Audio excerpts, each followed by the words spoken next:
The clash between David and Goliath is perhaps one of the most iconic and repeated episodes in the Bible. A young shepherd faces a colossal warrior with nothing but a sling and a stone and wins. But what many don't realize is the almost mythical tone surrounding Goliath, nearly 3 meters tall, wearing armor weighing over 60 kilograms, wielding a spear with a 7-kilogram tip. He was no ordinary fighter. And Goliath is far from the only giant described in the scriptures. There's another name, often overlooked, Og, king of Bashan. According to the Book of Deuteronomy, he slept in an iron bed over 4 meters long and 2 meters wide. These accounts raise an intriguing question that echoes from ancient times. Who were these giants? Were they simply metaphors for powerful men? Or were they the descendants of something or someone beyond a human? What is the connection between these colossal beings and the stories of fallen angels, the sons of God, the flood, and even the demons that emerge in later texts? Throughout the centuries, an enigmatic narrative has crossed cultures, defying easy explanations and persistent like a shadow on the edges of religion and history. It is the strange account of celestial beings who came down to earth, united with human women, and gave birth to powerful and abnormal offspring. An episode described in Genesis 6, but also echoed in apocryphal texts, ancient traditions, and even mythologies of distant peoples. This enigma, often ignored or softened in modern interpretations, seems to carry symbolic and spiritual weight far beyond the surface. Why is this theme endured through time, remaining alive in so many different cultures? What exactly was recorded and what was left out about these beings and their influence on humanity? In this video, we will dive deep into this mystery, exploring what lies behind the so-called forbidden children of angels and humans in the Bible.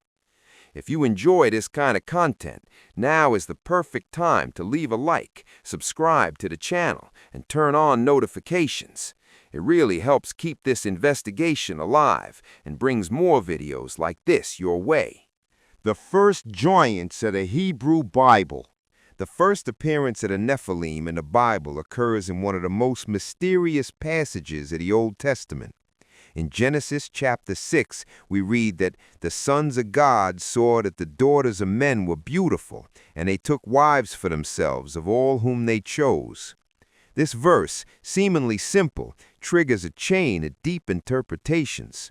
From their union came the Nephilim, figures described as the mighty men who were of old, men of renown. The conciseness of the biblical narrative contrasts with the weight this passage carries. The text does not linger on details, but it suggests that this episode was central to the corruption of the antediluvian world. The way these characters are introduced indicates that their role was already well known to the readers of the time, even though today the passage seems enigmatic. The expression sons of God, or B'nai Ha-Elohim in the original Hebrew, has been debated among theologians and scholars for centuries.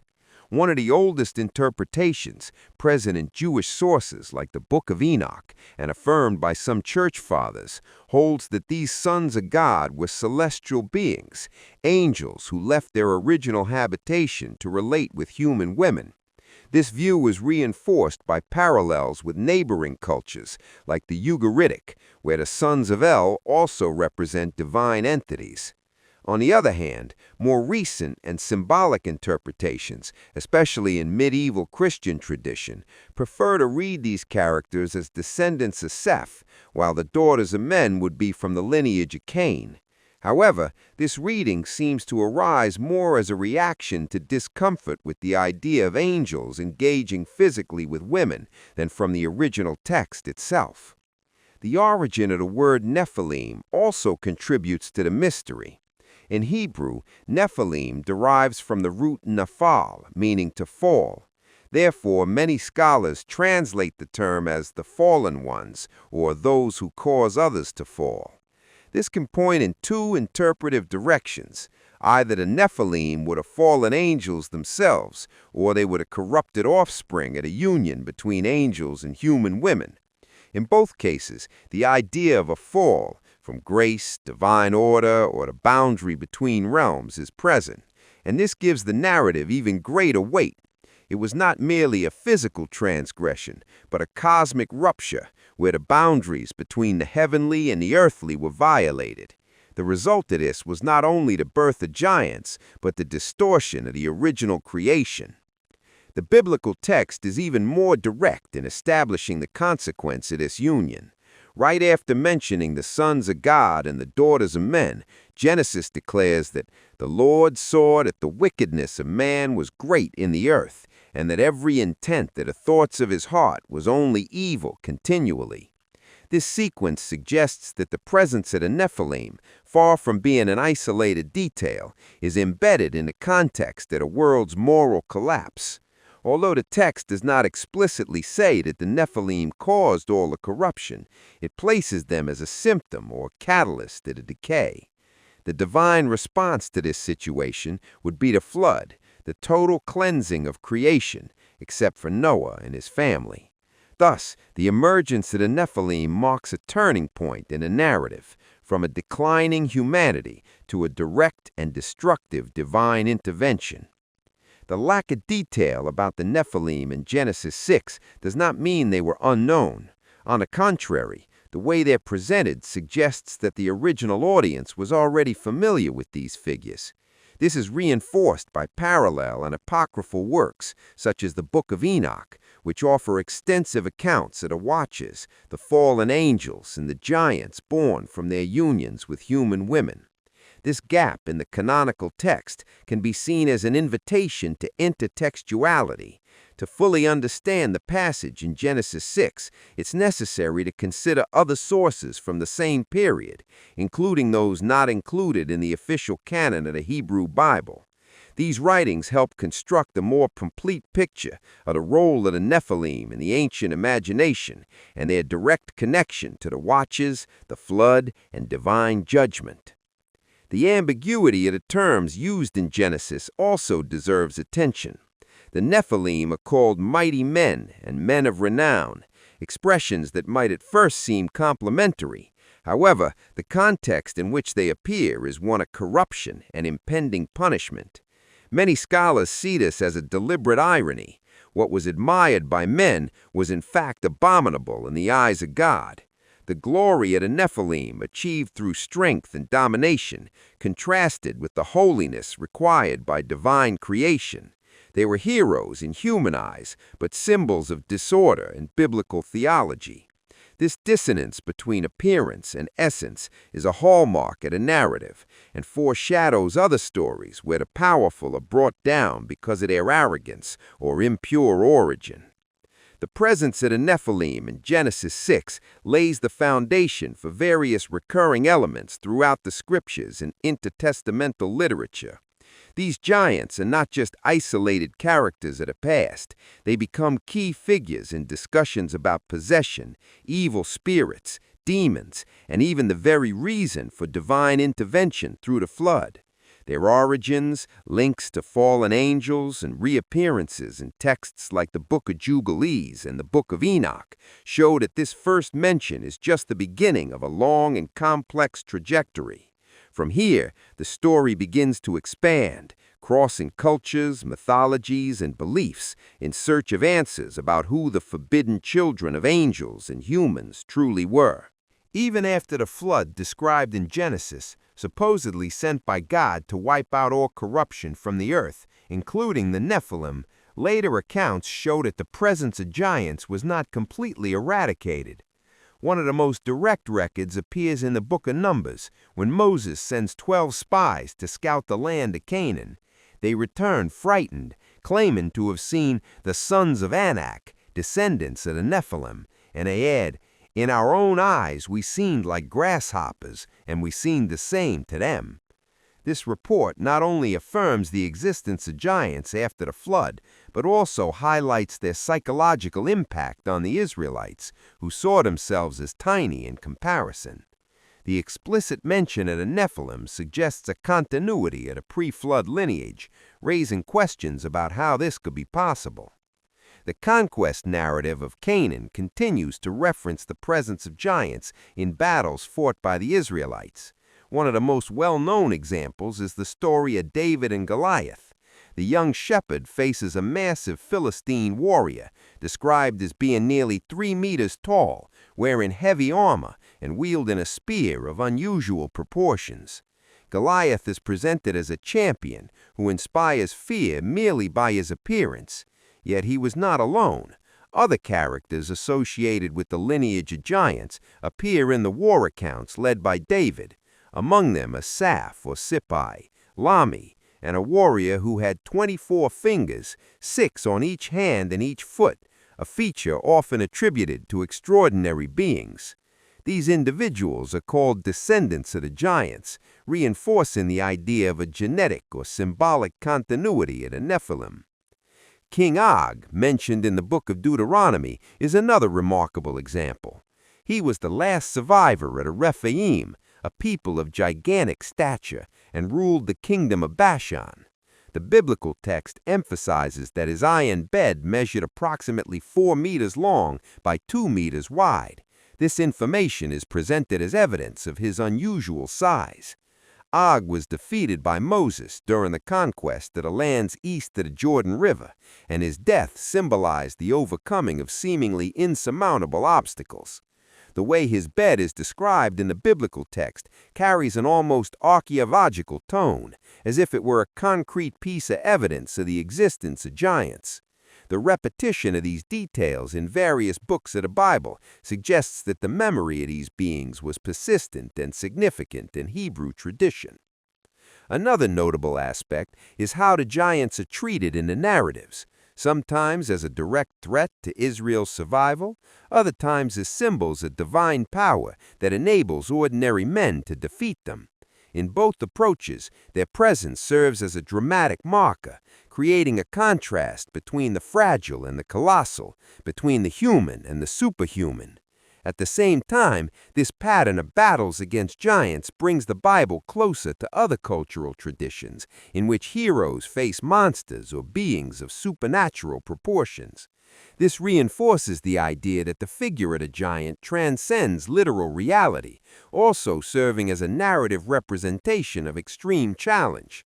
Still, the physical and genealogical details recorded in the texts suggest that for the biblical writers, these giants were more than metaphors, they were part of human history. Post-flood references to the Nephilim and their descendants have sparked debates among both ancient and modern scholars. One of the main questions is, if the flood destroyed all corrupted beings on earth, how did these giants reappear? 3 main theories emerged. The first claims that one of the giants, like Og, somehow survived the flood. The second proposes that one of Noah's sons or their wives carried genetic traces of the Nephilim. And the third, more symbolic, suggests that the post-flood giants were the result of new unions between fallen angels and human women. None of these theories is explicitly confirmed in the biblical text, but all have been developed in later traditions and apocryphal literature. The fact remains that even after divine intervention, humanity continued to coexist with figures reminiscent at the time of the Watchers and their descendants. Although the Bible doesn't clearly explain the origin of these giants after the flood, it treats them as real figures encountered and defeated in historical wars. This aspect gives the narrative a continuity that reinforces the idea that the problems caused by the Nephilim were not entirely eliminated. Goliath, Og, and other descendants of the giants serve as living reminders of pre-flood corruption and the ongoing need for purification and spiritual combat. In a world where evil seemed to regenerate in new forms, the figure of the giant functioned as the personification of a persistent threat. The survival of these beings also indicates that the divine plan to restore the earth did not occur instantly or completely, but was an ongoing process of confrontation. Finally, the continuity of giants in Scripture points to a link between past and present, between the judgment at a flood and the challenges that continued to arise in the history of the Hebrew people. These characters are not just remnants of a distant time. They actively participate in the formation of Israel's identity as adversaries that test faith, courage, and obedience. The existence of giants after the flood does not invalidate the Genesis narrative. Rather, it expands it, showing that the battle between order and chaos, between the sacred and the profane, did not end with the waters. It merely took on new forms, with new names and new wars. Goliath and Og, along with the other sons of the giants, keep alive the memory of the Nephilim and their lasting impact on the world. The actual height of biblical giants, especially figures like Goliath, has long sparked debate among scholars, theologians, and readers alike. The Masoretic text, which forms the basis of most modern Old Testament translations, states that Goliath stood 6 cubits and a span, which would be around 2.9 meters. In contrast, the Septuagint, the Greek translation of the Hebrew Bible produced between the 3rd and 1st centuries BCE, records his height as 4 cubits in a span, or approximately 2 meters. This significant difference is not just a technical detail, it points to distinct textual traditions. Each one conveys a different perception of who Goliath was, a tall warrior or a true giant. This reveals that the image of the biblical giant was built over time, shaped by evolving versions for theological, cultural, or narrative reasons. The discovery of the Dead Sea Scrolls in the 20th century added new depth to this debate. A fragment of the first book of Samuel found that Qumran, dated around 100 BCE, confirms the shorter height of Goliath, aligning with the Septuagint version. This suggests that the 2-meter description may predate the nearly 3-meter version. The later inflation of his size may have been intentional, serving to make David's victory even more impressive, or to emphasize the supernatural threat posed by Goliath. This leads us to consider that biblical tradition may have modified physical details over time for symbolic, narrative, or theological purposes, and that Goliath's size grew as the tradition evolved. But Goliath is not the only giant with questionable dimensions. Apocryphal and pseudepigraphal texts, such as the Book of Enoch, introduce figures with extraordinary proportions. In some passages, the giants born of the Watchers are said to be 3,000 cubits tall, which, if taken literally, would exceed 1,300 meters. Obviously, this exceeds any realistic possibility and is widely interpreted as symbolic language. In this context, hyperbole serves to communicate the idea of a being completely outside the natural order, immense not just in size, but in threat. Such exaggeration is common in ancient literature, including in neighboring cultures like the Sumerians, Egyptians, and Greeks. The intention was to highlight the cosmic disruption these beings represented, not to give precise anatomical measurements. Other biblical characters also contribute to the mythology of exaggerated physicality. An unnamed warrior described in 2 Samuel 21 had 24 fingers, 6 on each hand and foot. This feature, while rare, signals that this individual was not ordinary. The text states that he too was a descendant of the giants, reinforcing the notion that these beings were not only larger, but genetically anomalous. Og, king of Bashan, though his height is never specified, is described as sleeping in an iron bed over 4 meters long. The biblical text highlights this detail as a sign of his unusual stature. These descriptions build the image that giants were not merely tall men, but creatures who broke natural limits, serving as living symbols of the violation of divine order. In the ancient world, physical size was often used to represent status, power, or divinity. Monuments, statuary, and literature from Near Eastern cultures, such as Egypt, Assyria, and Babylon, depict kings and heroes as larger than the other figures. The Bible, situated within this same cultural context, may have employed similar symbolic language to reinforce the contrast between giants and God's chosen servants. The Battle of David and Goliath, for instance, is not merely a physical duel, but a representation of faith overcoming brute strength. The exaggerated size of Goliath, in this sense, does not undermine his narrative role. It intensifies the dramatic impact. Thus, the height variations serve not only to inform, but also to build meaning. Even among modern scholars, the topic continues to produce opposing interpretations. Some literalist researchers argue that there truly were people of extraordinary height, possibly linked to rare genetic mutations or medical conditions like giantism. Others, taking a more symbolic approach, see the numbers as tools to enhance emotional or spiritual impact. Some suggest that variations between manuscripts were early attempts to adapt the text for different audiences or theological frameworks. The fact that older manuscripts report shorter heights indicates that the tradition may have grown over time, not in historical data, but in mythic representation. In any case, fascination with the giant's size remains alive, fueled by the tension between myth, allegory, and fact.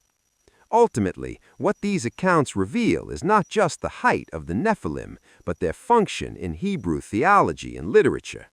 Whether they stood 2 meters tall or measured in thousands of cubits, biblical giants were narrative tools used to represent corruption, threat, and divine intervention.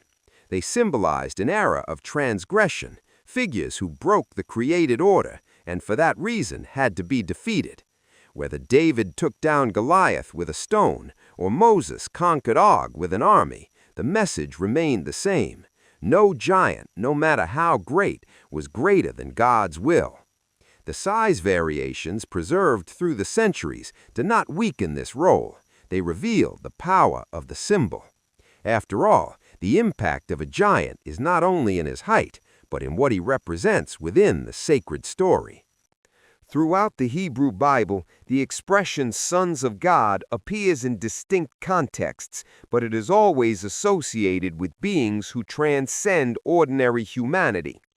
In Genesis 6, this phrase is used to identify those responsible for uniting with human women, resulting in the birth of the Nephilim. Since ancient times, scholars and interpreters have debated who these sons of God truly were.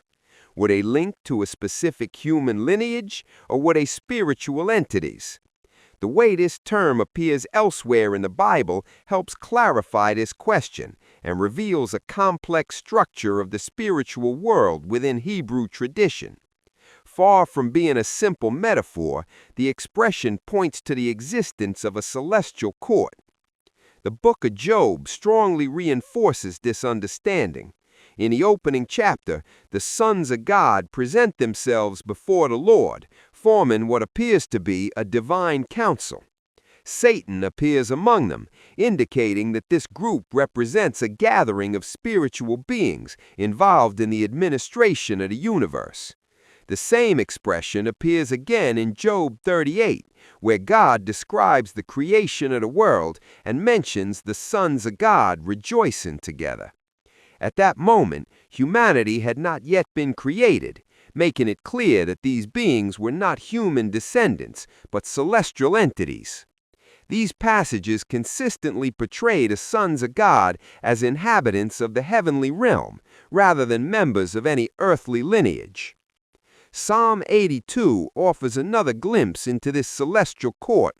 In this text, God stands in the midst of the divine assembly and passes judgment among the gods.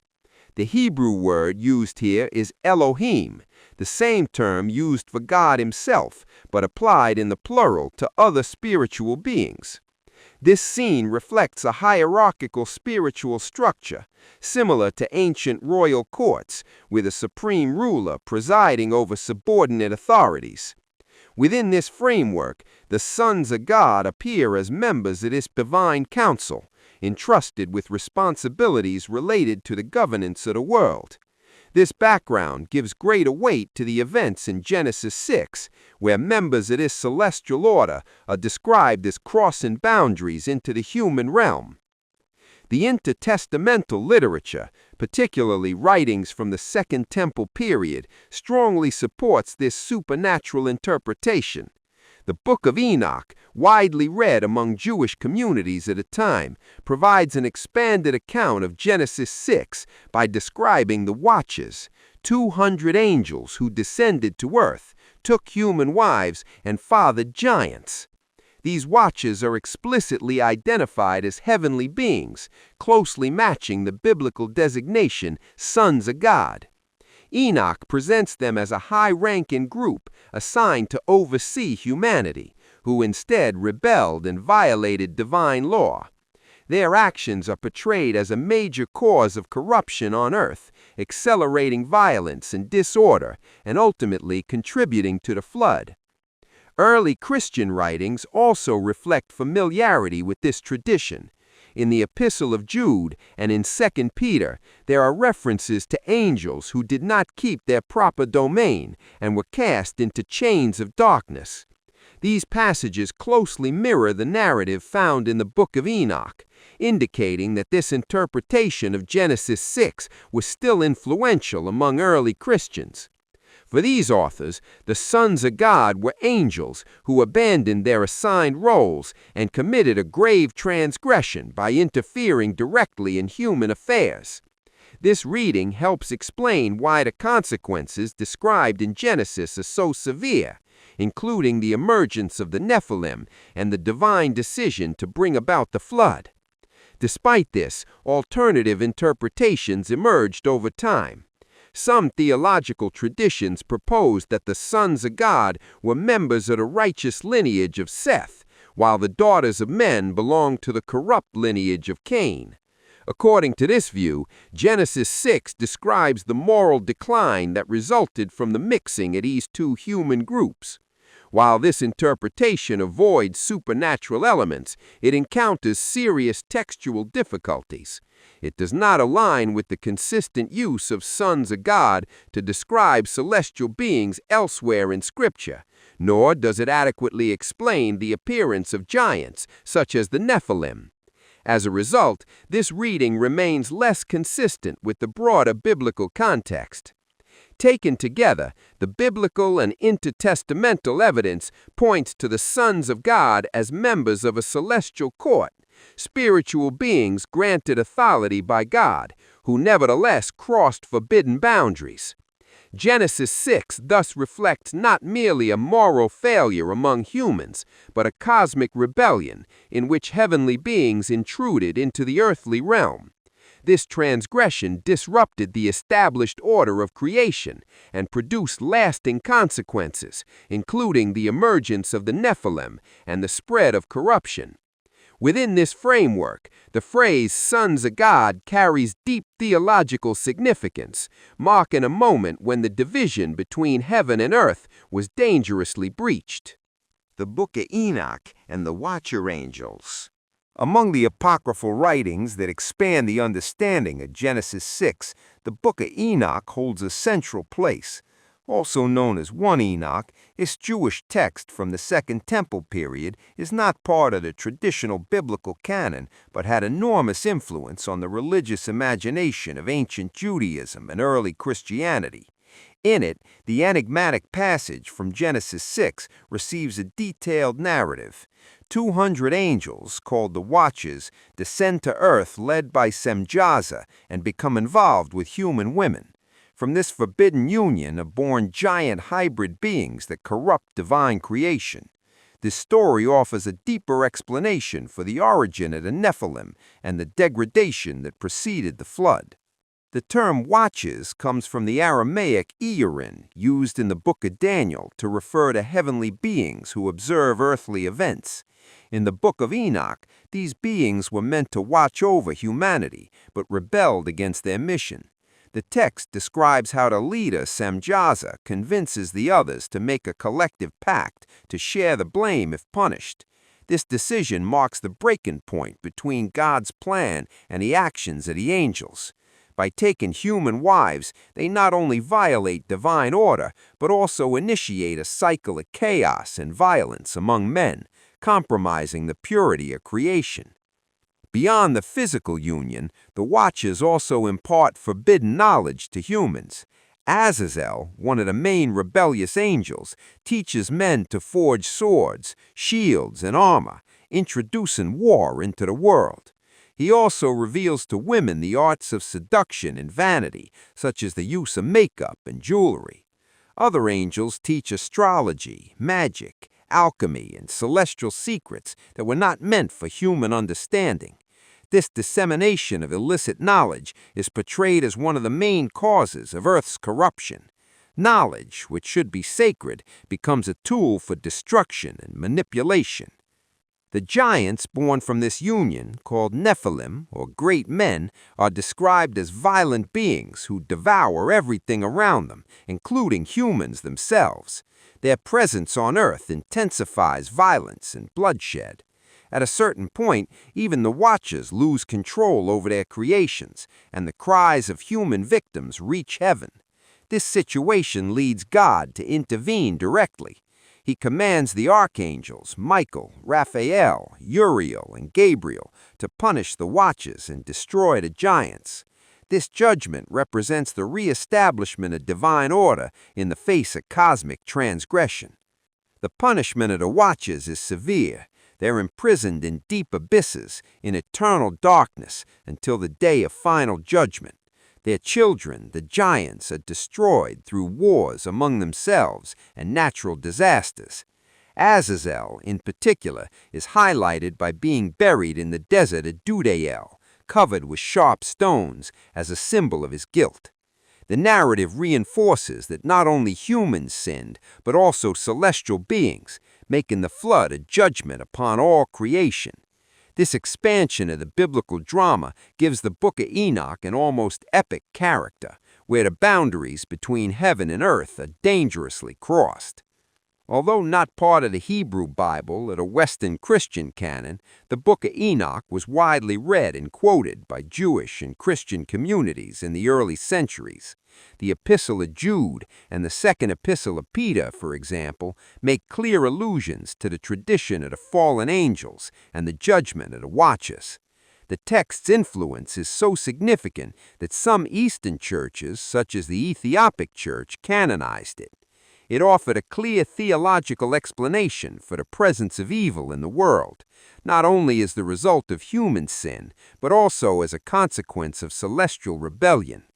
Therefore, the Book of Enoch not only expands the episode of Genesis 6, but also proposes a worldview where errors in heaven deeply affect earth. The Watchers symbolize the breaking of divine order, the temptation of forbidden knowledge, and the limits between the sacred and the profane. Their story resonated for centuries as a warning against spiritual arrogance and the corruption of power. Even today, many scholars consider the text essential to understanding the mythological roots of the Nephilim and the complexity of religious thought in Second Temple Judaism. At the height of the corruption caused by the Nephilim and the teachings of the Watchers, the world described in the Book of Enoch had become a scene of rampant violence. The giants, offspring of the forbidden union between angels and human women, not only devastated everything around them, but also practiced cannibalism, consuming humans and even one another. The chaos generated by these beings symbolized the reversal of God's intended order. Where there should have been harmony, now reigned destruction and suffering. The cries of the victims reached the heavens, and the divine response came swiftly. God then summoned his archangels to restore cosmic balance, initiating a severe judgment against both the giants and the rebellious angels. The first step of the heavenly intervention focused on the Nephilim themselves. Michael, Gabriel, Raphael, and Uriel were given specific missions to eliminate the giants and neutralize their fathers, the Watchers. Gabriel was tasked with inciting a war among the giants, causing them to destroy one another, thus reducing their threat without direct extermination. Raphael, on the other hand, imprisoned Azazel in the desert of Dudael, burying him under sharp rocks as a fitting punishment for having taught humanity the forbidden secrets. The fall of the giants did not occur instantly, but was part of a divine plan that turned the very weapons of corruption, ego, and violence against their own creators. Meanwhile, the Watchers faced an even darker fate. After witnessing the destruction of their children, they pleaded with Enoch, God's faithful scribe, to intercede on their behalf. Enoch ascended to the heavens and presented their supplications before the Most High, but the divine answer was unyielding. God declared that the fallen angels would never return to the heavenly dwellings and would remain imprisoned in eternal abysses until the day of judgment. The intercession failed, and Enoch returned to announce the verdict. The Watchers would witness the downfall of all they had caused and live imprisoned as a perpetual example of rebellion and condemnation. However, the destruction of the giants did not fully resolve the widespread corruption in the world. The influence of the Watchers' teachings had spread among humans, leading to a general state of moral decay, violence, and idolatry. Thus God determined that an even more radical act would be necessary, the purification of the earth through the flood. The flood appears in this context as a final response to the disorder brought about not only by humans but also by celestial beings. It represents a forced restoration of creation, a cosmic reset meant to eliminate all impurity and allow a new beginning under Noah's leadership. Noah, in this context, is portrayed as the opposite of the Nephilim, a righteous man and blameless, whose lineage had not been corrupted by the presence of the Watchers. In some versions of the Book of Enoch, his conception is described as miraculous, and his birth is marked with supernatural signs, which led some interpreters to question his origins.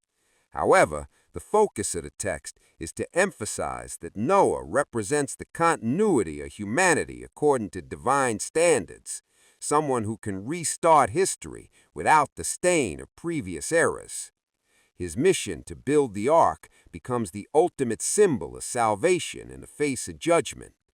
The flood thus serves a dual function, punishment and purification.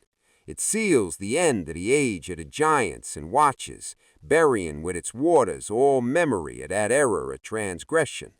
But at the same time, it offers humanity a new chance to live according to God's will.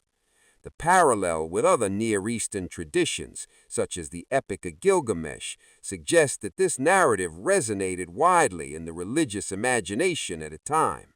However, in the Book of Enoch, the flood gains an even deeper theological meaning. It's a moral judgment on the improper mixing of heaven and earth. From this point on, the Book of Enoch emphasizes that the universe is under constant divine vigilance and that no celestial or human transgression goes unnoticed. The Watchers and the Nephilim become archetypes of what happens when boundaries are crossed. The intervention of the archangels and the sending of the flood reveal a God who acts to preserve order and justice, even if it means a painful restart.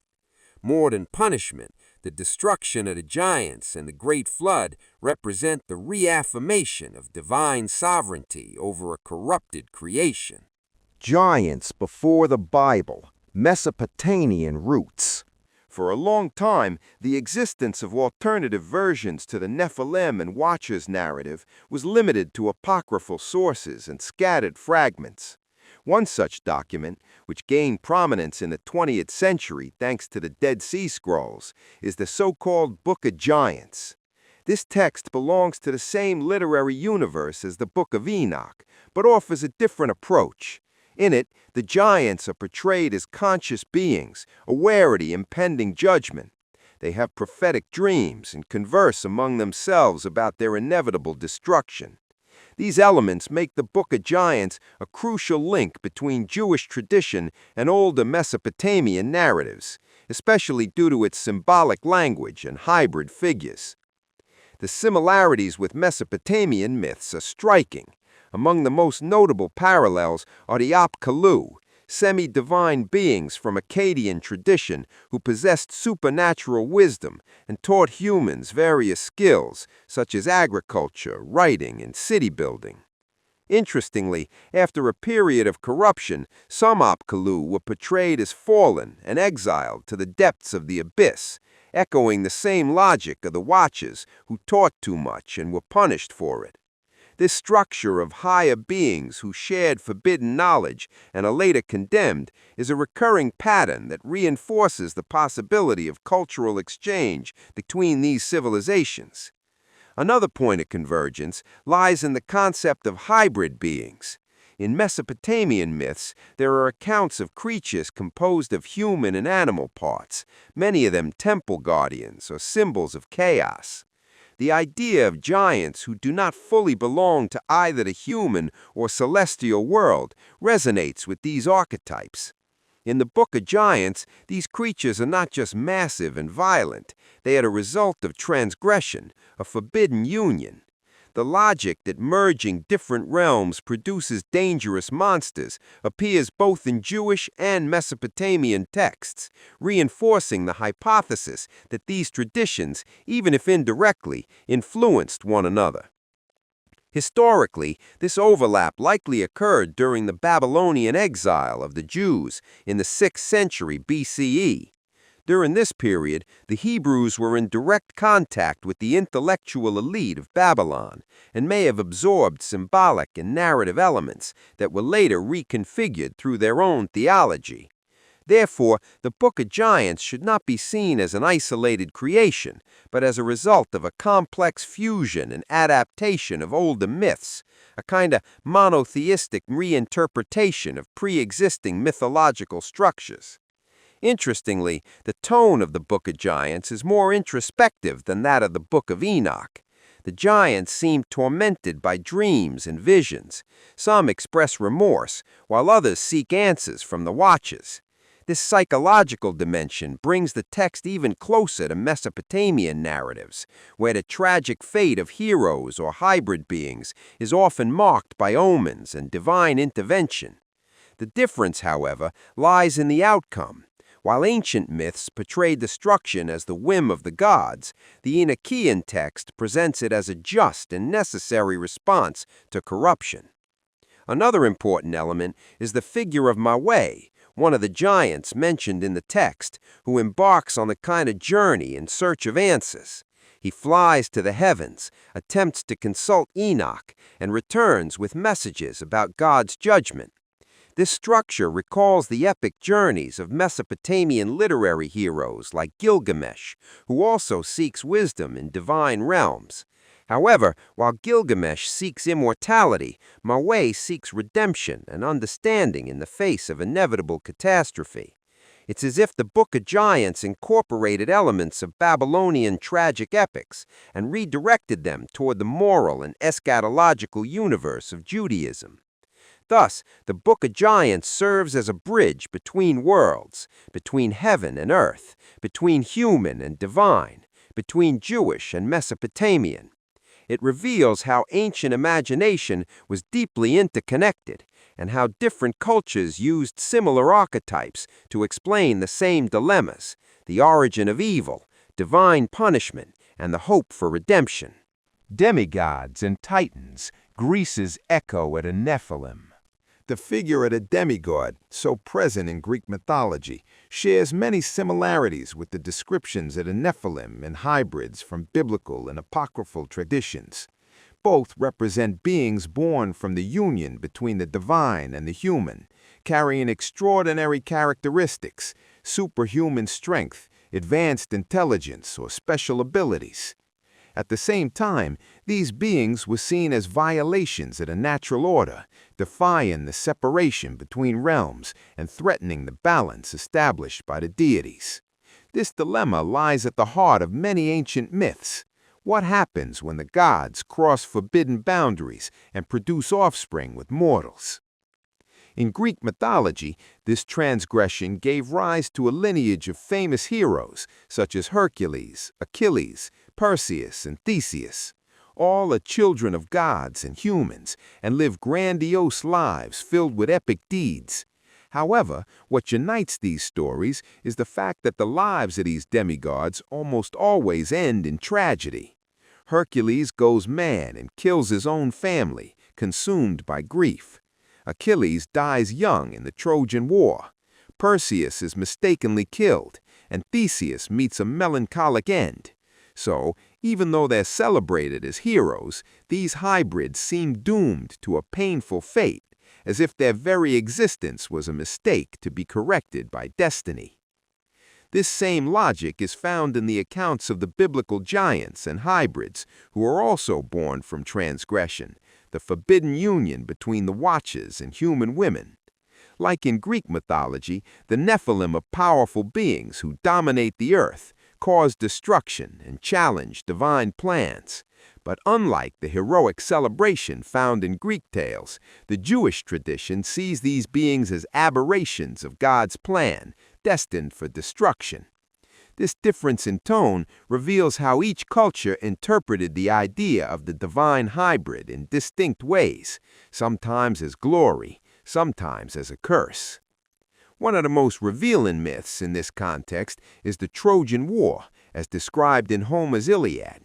Many of the key warriors involved in the war are children of gods, like Achilles, son of Thetis, and Aeneas, son of Aphrodite. The very cause of the war involves a dispute between goddesses and the direct intervention of deities in the human world. In the end, the war results in ruin for everyone involved, as if the blending of the divine and human worlds inevitably led to catastrophe. Much like the biblical flood, the Trojan War can be seen as a reset, a judgment against excessive hybridization and the chaos it brings. Another point of connection lies in the presence of the Titans, beings that precede the Olympian gods and also represent primordial and uncontrollable forces. In Greek mythology, the Titans are defeated and imprisoned by Zeus and his siblings, establishing a new order. The similarity with the narrative of the Watchers and the giants, who are also defeated and imprisoned, is striking.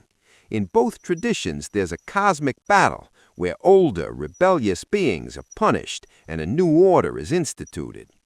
This shows how the theme of fall, punishment, and renewal recurs across civilizations, even if dressed in different mythological forms. It's also important to note that in both Jewish and Greek traditions, hybrids are symbols of excess, of power, pride, strength, transgression. They represent what exceeds the human limit and challenges the gods. Therefore, their stories serve as warnings about the dangers of crossing boundaries imposed by the cosmos. Even when admired, these characters live under the shadow of tragedy, as if their very existence was a mistake to be corrected by destiny. Thus, the parallels between the Greek demigods and biblical giants reveal not only narrative coincidences, but a shared understanding of the relationship between the divine and the human. Both traditions explore the limits of this contact, its consequences, and the punishments that follow. Whether through epic wars, floods, or exiles, ancient cultures understood that the crossing between worlds was not neutral, it was dangerous. And at the center of this tension stood the hybrids, extraordinary beings, yes, but also cursed from birth. The Sibylline oracles are a collection of prophetic texts that, although originating in a Greco-Roman world, were later appropriated by Jewish and Christian communities. These writings, attributed to prophetic women called Sibyls, present apocalyptic visions and revelations about the fate of humanity, often blending elements of Greek mythology with biblical themes. In these compositions, it is common to find references to merciless giants or beings who rebel against the Most High, echoing both the Watchers and Nephilim narrative and the rebellion of the Titans in Greek mythology. The fusion of cultural elements reinforces the symbolic power of these figures as threats to divine order. In Greek tradition, the Titans are predecessors of the Olympian gods and represent primordial forces, often linked to chaos, untamed nature, and a time before civilization. Like the Watchers and giants in the Book of Enoch, the Titans challenged higher authority, in this case Zeus, and were defeated and imprisoned. This punishment of the rebels and the rise of a new divine order strongly echoes the Sibylline oracles, where the theme of the fall of the proud and the destruction of the wicked is recurrent. It's as if the texts are trying to show that every power structure that rises against the Creator, mythological or real, is doomed to fall. Interestingly, in the oracles, these titanic figures are often described as part of cycles of destruction and renewal. There are mentions of divine judgments reminiscent of the biblical flood, devastating wars akin to the Trojan War, and the birth of a new era of justice and peace, ideas also found in Jewish apocalyptic literature. These overlaps are no coincidence. They reflect the cultural syncretism among Hellenized Jews who lived immersed in the Greco-Roman world and their own spiritual traditions. The result is a hybrid prophecy where ancient Greek gods and concepts are reinterpreted through a monotheistic lens. A striking example is the Erythraean Sibyl, whose most famous prophecy was reinterpreted by Christians as a foretelling of Christ's coming, but which also speaks of giants, beasts of chaos, and destruction brought by ancestral entities. These images, when read carefully, echo both Hesiod's Titans and Genesis's Nephilim.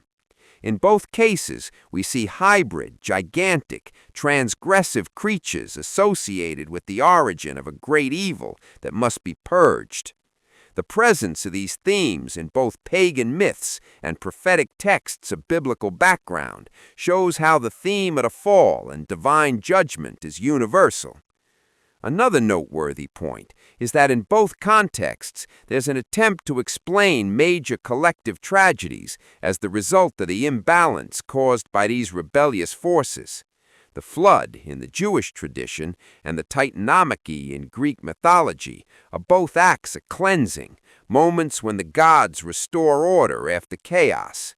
The Sibylline oracles, by merging these visions, suggest that cycles of destruction and renewal are part of a broader divine logic. So giants, titans, and epic wars are not just legends, they're living metaphors of a struggle between order and disorder, between humanity and the divine. Furthermore, both the oracles and the myths about the Titans present the purifying agent, whether Zeus with his thunderbolt or God with the flood. This figure symbolizes the supreme restorative force that punishes pride and disobedience. The parallel is clear. Just as Zeus imprisons the Titans in Tartarus, God imprisons the Watchers in the abyss and wipes out their offspring from the earth. The lesson in these stories is that transgressing limits established by the sacred have severe consequences, whether they are boundaries between divine and human or between heaven and earth. Therefore, the presence of the Sibylline oracles as intermediaries between cultures shows how the theme of the Titans, grand, powerful, but condemned beings, served as a vehicle for moral and spiritual messages. These texts do not merely adapt ancient myths, but transform them into prophetic warnings about the fate of civilizations that stray from the divine will. In their intersection with the biblical tradition, the Titans cease to be mere myths and begin to occupy a symbolic place as echoes of a greater spiritual truth shared and transmitted by multiple peoples. After the flood, the fate of the surviving Nephilim. The biblical account in Genesis clearly states that the flood was sent to eliminate the corruption brought by the Nephilim and the fallen angels. However, later texts suggest that not all giants were entirely wiped out. The first major theory about the survival of the giants appears in the Book of Jubilees and some versions of the Book of Enoch, which claim that after the physical death of the Nephilim, their spirits remained on earth as evil entities, the first demons. This transition from physical beings to spiritual ones marks a radical shift in how evil operates in the world. no longer as visible giants, but as invisible forces tormenting humanity. Another theory proposes that some giants physically survived the flood. The Hebrew Bible mentions post-flood groups like the Anakim, Rephaim, and Emim, all described as people of extraordinary stature. The most famous case is Og, king of Bashan, cited in the Book of Deuteronomy as one of the last remaining Rephaim. His size is so remarkable that the Bible describes the dimensions of his bed, reinforcing the idea that he was not a common man. These records fueled the theory that some giants, by unrevealed means, escaped global destruction, perhaps by hiding in elevated regions like mountains or being preserved by divine or supernatural intervention. Some ancient authors, such as rabbinical commentators in the Talmud and medieval Christian scholars, offered creative interpretations to explain the survival of the giants. One such tale suggests that Noah allowed Og to cling to the ark without entering it, being fed through an opening. Though non-canonical, this story circulated for centuries as a symbolic way to explain how the DNA of the Nephilim could have crossed the flood. There were also those who believed that the wives of Noah's sons carried in their lineage genetic traces of the giants, an explanation that seeks to reconcile the biblical narrative with the later presence of anomalous descendants. Beyond physical survival, a more theological view proposes that even though the giants' bodies were destroyed, their souls did not return to God and thus roamed the earth as impure spirits. This idea is especially developed in the Book of Enoch, which states that the spirits of the Nephilim will remain on earth and shall be called evil spirits. This assertion had a direct impact on early Christian doctrine about demons. Instead of being fallen angels, many early theologians began to consider demons to be the spirits of dead Nephilim, making them even more dangerous due to their hybrid and irreconcilable nature. In popular culture, these theories have been revived by various traditions, including occult currents, which view demons as ancient pre-flood entities eager to regain influence over humans. Apocryphal books like the Testament of Solomon describe demons confessing to having been ancient giants who now inhabit deserts or ruins. This tradition echoes even today in beliefs about haunted places where the presence of these entities is said to be stronger, connecting the mythical past to modern spiritual phenomena. Beyond religious imagination, the idea of post-flood survival of giants also finds parallels in the mythologies of other peoples. Sumerian, Mesopotamian, and Norse accounts mention colossal beings who survived global catastrophes and continued to influence the fate of mankind. This repetition of the theme across cultures reinforces the possibility that such a narrative did not arise in isolation, but as part of a global symbolic pattern, where the flood represents divine judgment, and the survivors, the giants, are remnants of chaos that persist in challenging the new divine order. Thus, the theories about the survival of giants after the flood serve as a convergence point between the physical and spiritual worlds. They explain the persistence of evil in the world, even after such a drastic divine intervention as the flood. Whether through genetic lineages, literal survival, or spiritual transformation, the Nephilim remain present in religious imagination as figures who crossed the boundaries that are permitted, and for that reason left a permanent mark on human history and its understanding of evil. After centuries of debate about the survival of the giants, one interpretation began to gain prominence among Jewish Second Temple texts and early Christian writers. This theory holds that the Nephilim did not survive the flood physically, but that their spiritual essence remained active in the world. According to this view, the flood fulfilled its purpose by eliminating the giants' bodies, but did not fully resolve the problem caused by their existence. The focus of the narrative then shifts from the material to the spiritual realm. From that moment on, the Nephilim were no longer seen merely as flesh and blood giants, but as an invisible and ongoing presence in human history. This transition marks a pivotal moment in how evil is understood in ancient texts. The Book of Enoch is the main source for this interpretation. It states that the giants were born from the union between the Watchers and the daughters of men, but because they were neither fully celestial nor fully human, their spirits had no defined destination after death. When their bodies were destroyed, these spirits did not return to heaven, nor were they accepted in the realm of the dead. Instead, they remained roaming the earth. The text clearly states that these spirits would be called evil spirits, whose role would be to disturb, deceive, and afflict human beings. This description draws a direct link between the Nephilim and the origin of demons. This concept also appears in the Book of Jubilees, which complements the narrative by stating that these spirits began to cause disease, oppression, and possession. The text describes a scenario in which humanity, even after the flood, continued to suffer the influence of forces inherited from the antediluvian world.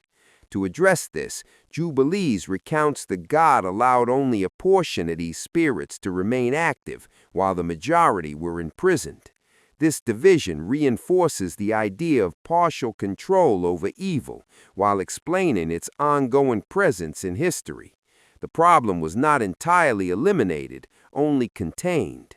This narrative logic helps explain why the post-flood world still exhibits intense spiritual conflict.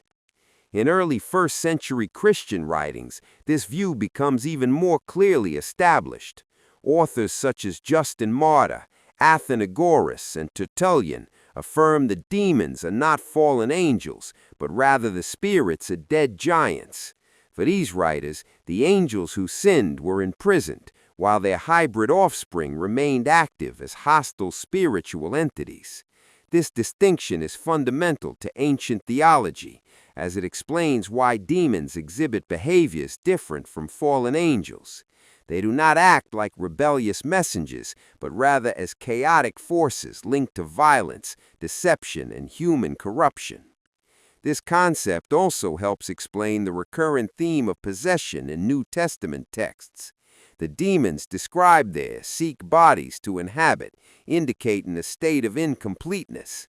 This characteristic aligns with the idea that they are spirits of beings who once had physical bodies. Unlike angels, who possess a fully spiritual nature, these spirits are constantly seeking material interaction.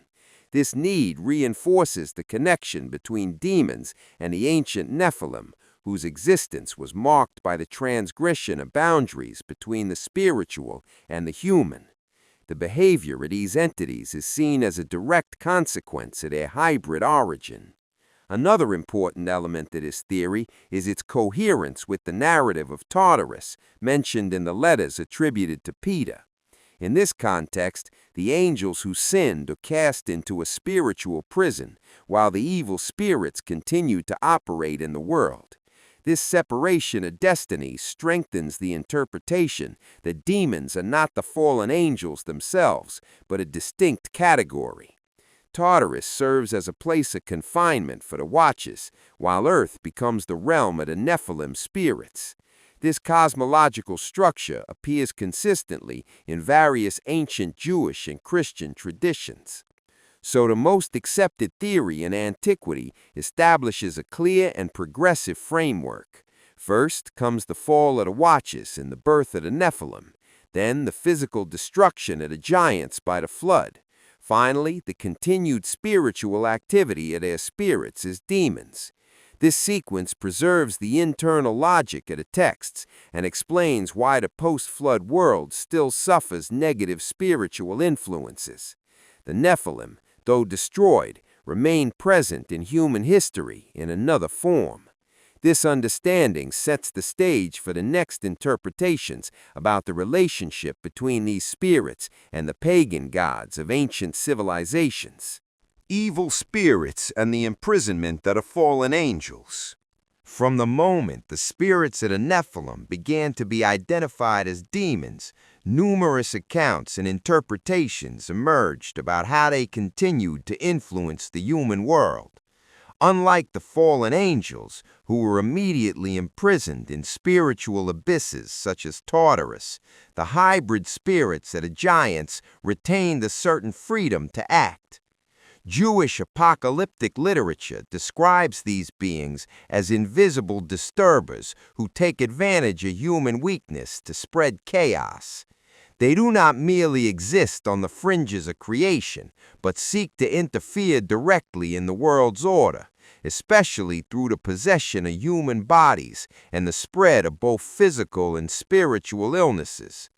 This idea is strongly present in the Book of Enoch, where evil spirits are described as entities that came out of the bodies of the Nephilim after their death and now remain on earth, attacking human beings. They are described as vengeful, insatiable spirits without peace, condemned to wander and torment. According to the text, these entities possess people, especially the most vulnerable, distorting their thoughts, emotions, and actions. This possession is not only spiritual, but also emotional and even physical, leading to illness, madness, and violence. They incite conflicts, wars, and all kinds of moral perversions, acting as instruments of disorder. In the writings of the Book of Jubilees, the influence of the Nephilim spirits is described as such a severe problem that even Noah, after the flood, pleads with God to prevent them from continuing to torment his descendants. God's response was to allow only a portion of these spirits to remain free, while the rest would be imprisoned by one of the faithful angels named Mastema. This narrative reinforces the idea that demonic influence over the human world is partial but ongoing. Even with divine limitations, these beings continue to operate, always seeking ways to corrupt the human heart. They represent the cursed legacy of a forbidden union that crossed the boundaries between heaven and earth. In the New Testament, this concept is clearly reflected in the many episodes of possession encountered by Jesus. The Gospels are filled with passages in which demons are confronted, expelled, or try to manipulate people. Jesus frequently refers to them as unclean spirits or evil spirits, in full continuity with the ideas described in the apocryphal texts. Possessions are depicted as states of mental imbalance, physical crises, and self-destructive behavior. Christ's authority over these spirits is presented as one of the proofs of his divine power, capable of restoring the spiritual order that had been broken since ancient times.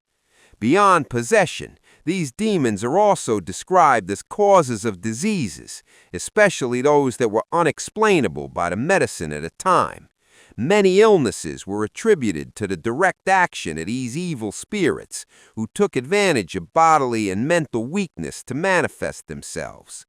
The role of demons in this context was to intensify human suffering, creating both physical and spiritual obstacles. This concept deeply influenced theology and medicine for centuries, sustaining the belief that many diseases had a supernatural origin and that fighting evil first required spiritual strengthening. Another important point is how these spirits influence social and cultural systems. Ancient writings suggest that demons do not act only on individuals, but also on larger structures, such as governments, empires, and pagan religions. Their activity is subtle but powerful, corrupting ideologies, encouraging human sacrifices, idolatry, wars, and injustice. They are said to inspire false prophets, corrupt priests, and power-hungry leaders. Thus, demonic action is understood as a force that goes beyond the personal and manifests in the collective, influencing the history of human civilizations. Finally, it is important to remember that while the fallen angels, known as the Watchers, were imprisoned and kept away from creation, the spirits of the Nephilim remain active to this day, awaiting final judgment. This distinction is central to understanding the Judeo-Christian cosmology. Demons, and not exactly the angels who fell from heaven, but the offspring of their transgression. They live in a constant state of rebellion, not directly against God, but against everything He created, seeking to subvert the order through possession, disease, and moral corruption. And for this reason, the spiritual battle described in the scriptures is still being fought to this very day. According to Jewish and apocalyptic tradition, the fallen angels, known as the Watchers, were imprisoned by God as a direct punishment for disobeying divine commands and having relations with human women. This transgression, considered extremely severe, not only resulted in the birth of the Nephilim, but also in the corruption of the earth. In the Book of Enoch, it is described that these angels were chained and cast into deep abysses, places of eternal darkness, awaiting the final judgment. Unlike their hybrid offspring, the fallen angels were prevented from continuing to influence humanity directly. This distinction is essential to understanding how biblical and extra-biblical tradition views spiritual evil. While the fallen angels are detained, the spirits of the Nephilim remain free, acting in both the physical and spiritual worlds. These spirits belong neither to heaven nor to earth, and their existence is marked by torment and rebellion. They're considered the main agents behind demonic possessions, spiritual afflictions, and moral corruption. Operating without physical bodies, they seek human hosts to continue their destructive actions, living as shadows among the living. The New Testament appears to maintain this separation. In 2 Peter 2:4 and Jude 1:6, the angels who sinned are described as being held in eternal chains in gloomy dungeons, awaiting judgment. These texts support the narrative that the angels themselves are imprisoned, but make no reference to the imprisonment of demons, suggesting that the latter, the spirits of the Nephilim, continue to act among humans. This explains why Jesus, during his ministry, frequently confronted impure spirits tormenting people, but never directly addressed fallen angels. The spiritual battle described in the scriptures is primarily against these hybrid spirits. Beyond possession, these spirits are also said to be major influences of corrupted human systems. According to Qumran texts and other apocalyptic writings, demons act as instigators of wars, idolatry, and oppression. They whisper lies to rulers, inspire religious heresies, and spread fear. They're behind occult practices, forbidden rituals, and even human sacrifices. While the fallen angels are immobilized in the abyss, their spiritual children operate as the arms of evil on earth, keeping alive the rebellion that began before the flood. Some scholars interpret this separation as a way of preserving divine justice. The angels were severely punished, but their spiritual descendants, not being fully celestial, were treated differently. Still, their existence is cursed. They live without rest, without peace, constantly seeking to destroy what God has created.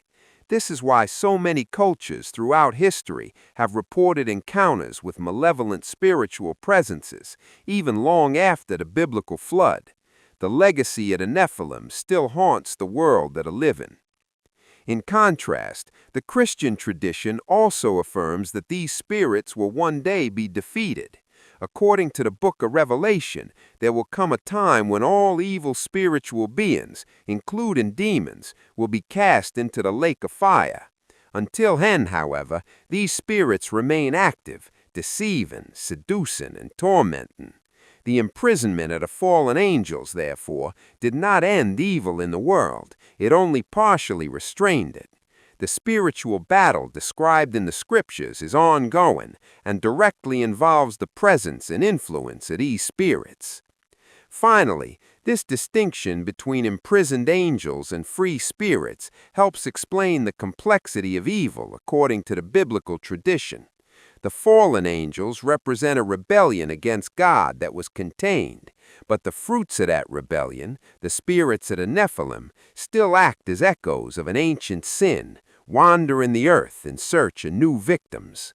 This scenario reinforces the idea that even after the flood and divine punishment, spiritual evil continued to operate in a subtle and invisible way, influencing generations and crossing ages like a persistent shadow over the history of humanity. Justin Martyr and the pagan origin of the gods. Among the earliest Christian thinkers, few exerted as much influence on apologetic thought as Justin Martyr, who lived between the 1st and 2nd centuries A.D. In his writings, Justin sought to build bridges between emerging Christianity and the dominant pagan philosophies of his time. At the same time, while showing respect for certain Greek philosophical ideas, he was uncompromising in exposing what he believed to be the true nature behind the gods worshipped in polytheistic religions: fallen angels. According to Justin, pagan deities were nothing more than malicious spirits, the same beings who had rebelled against God in ancient times. This interpretation was not merely metaphorical or cultural criticism. It was a spiritual and theological understanding of reality. In his work First Apology, Justin argues that demons deceived humanity, leading people to believe that these beings were gods worthy of worship. For him, names such as Zeus, Hermes, Aphrodite, and Apollo did not represent symbolic forces, but real spiritual entities that exploited human ignorance to establish cults and temples. These entities in early Christian thought were direct heirs of the rebellion of the Watchers, the angels who had corrupted humanity in ancient times. This connection between pagan gods and the Watchers becomes even clearer when examining the attributes of these deities. Many gods of the Greco-Roman pantheon are described as powerful, immortal, seductive, bearers of secret knowledge, and frequently inclined to engage in sexual relations with humans. This description closely mirrors the accounts found in the Book of Enoch, which recounts how fallen angels descended to earth, took human wives, and generated the Nephilim. Justin identified a recurring pattern. The same beings who brought corruption before the flood continued to influence the world, now disguised as gods and inspiring false religions. This view was not exclusive to Justin.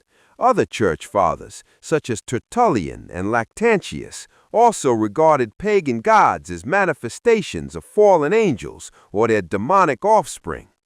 This theological reading had a profound impact on how Christianity interpreted other religions for centuries. Pagan worship was seen not merely as philosophical error or primitive belief, but as the manifestation of real spiritual evil. The veneration of these gods was therefore understood as the worship of demons, an invisible trap that led entire peoples away from the truth of God. For Justin, this form of idolatry carried serious spiritual consequences. He believed that by worshiping false gods, societies were opening spiritual gateways and submitting themselves to direct demonic influence. This, in his view, explained why many pagan practices involved sacrifices, secret rituals, ecstatic dances, and magical symbols. These actions were inspired by malevolent intelligences, seeking to maintain separation between humanity and the Creator. By unveiling what he perceived as the truth behind the mask, Justin was not only opposing pagan cults, but also offering a spiritual explanation consistent with apocalyptic writings and the narrative of Genesis. Justin's perspective was also rooted in the belief that the fall of the angels not only corrupted humanity in ancient times, but continued to shape history across generations. Pagan gods represented the most seductive face of this corrupted legacy, presenting themselves as benefactors, healers, patrons of war and culture, while actually promoting rebellion and spiritual deviation.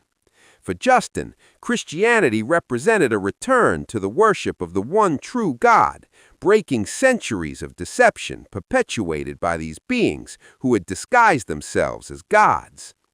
Ultimately, Justin Martyr's interpretation inaugurated a theological tradition that viewed the spiritual realm as the true stage of human history. In his understanding, behind kings, myths, statues, and rituals stood the same fallen beings who had deceived humanity from the beginning. Polytheism was not simply a mistaken belief, it was the lingering echo of an ancient spiritual conflict. This interpretation shaped Christian worldview for centuries and reinforced the idea that the Watchers, though imprisoned, left behind successors who continued to influence the world under the guise of gods, rulers, and even ideologies. Crossing myths, the final reconstruction of the enigma. By gathering the narrative threads we've explored so far, it becomes possible to attempt a broader reconstruction of the enigma of the Nephilim and the Watchers through the crossing of diverse sources.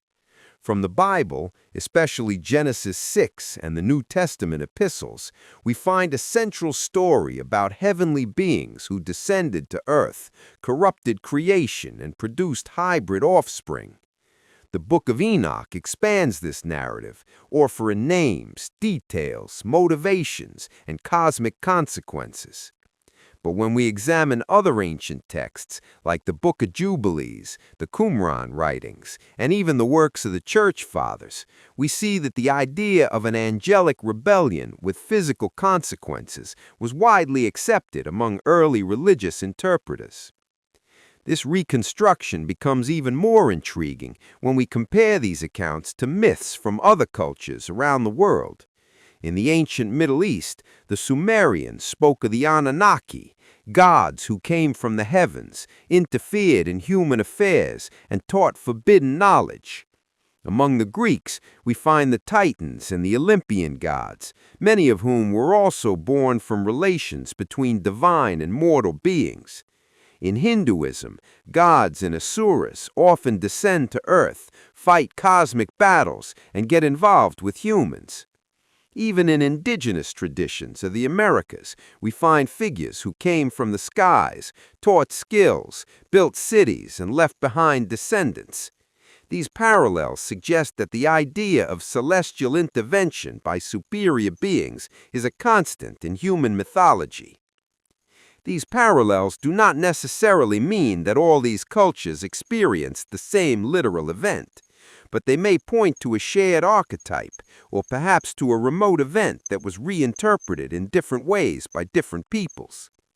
The recurrent themes, celestial beings, transgression, forbidden knowledge, hybrid offspring, and catastrophe, raise the possibility that the biblical account is one version of a broader ancestral memory.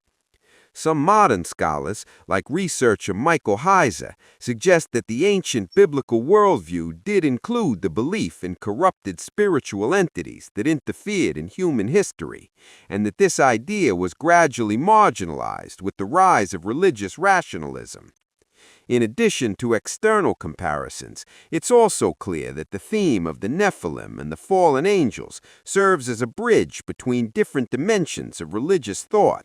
It connects heaven and earth, the spiritual and the material, the primordial past and the eschatological future.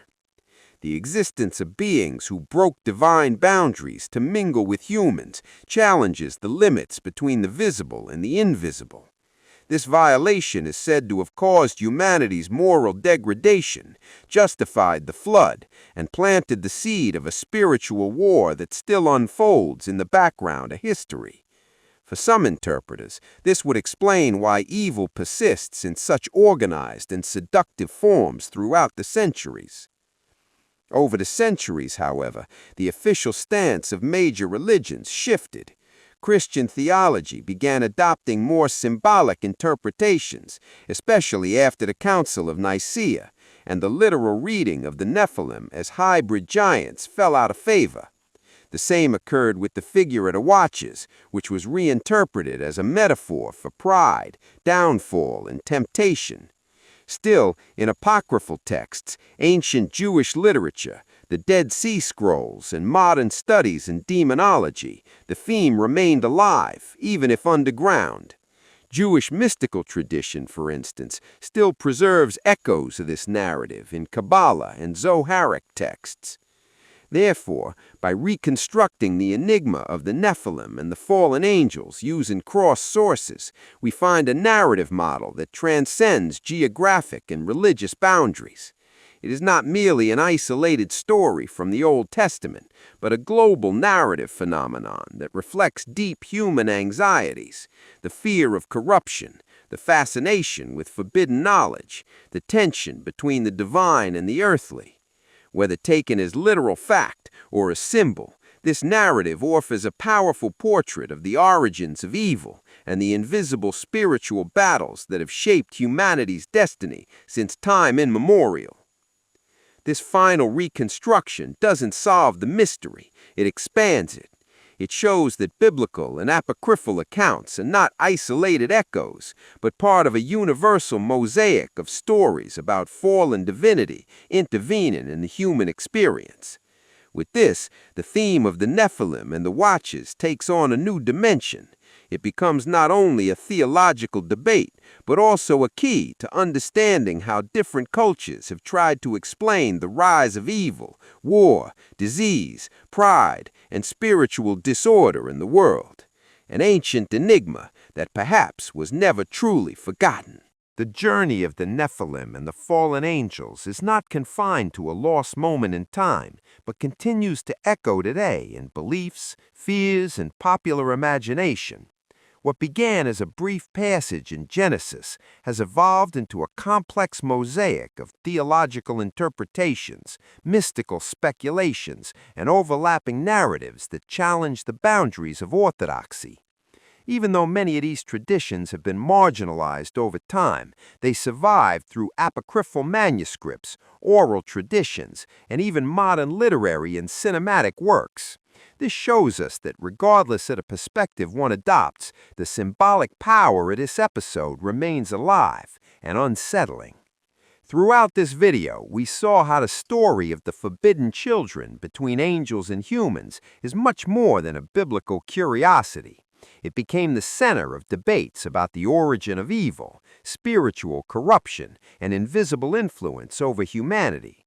The Nephilim, for example, appear not only as powerful physical beings, but as symbols of the transgression of boundaries between the divine and the earthly. Their destruction, according to ancient texts, did not erase their spiritual presence, which in some traditions continues to act in the unseen world to this day, affecting behaviors, beliefs, and even social structures. We also explored how early Christians like Justin Martyr reinterpreted these narratives in light of their own theology. To them, the pagan gods were not mere human inventions, but manifestations of the same fallen watchers who had corrupted mankind before the flood. This view paved the way for a new understanding of the spiritual world, one in which the war between angelic and demonic forces remained active, though invisible, throughout human history. And by crossing these interpretations with Jewish, Sumerian, and Mesopotamian traditions, we notice that this narrative cycle seems to echo across many cultures. The imprisonment of the fallen angels, as described in the Book of Enoch and other texts, did not end their influence. Their spiritual descendants, according to various interpretations, would continue to act upon humans through temptations, possessions, and even illnesses. This idea, as metaphorical as it may seem to some today, was taken very seriously by ancient religious communities.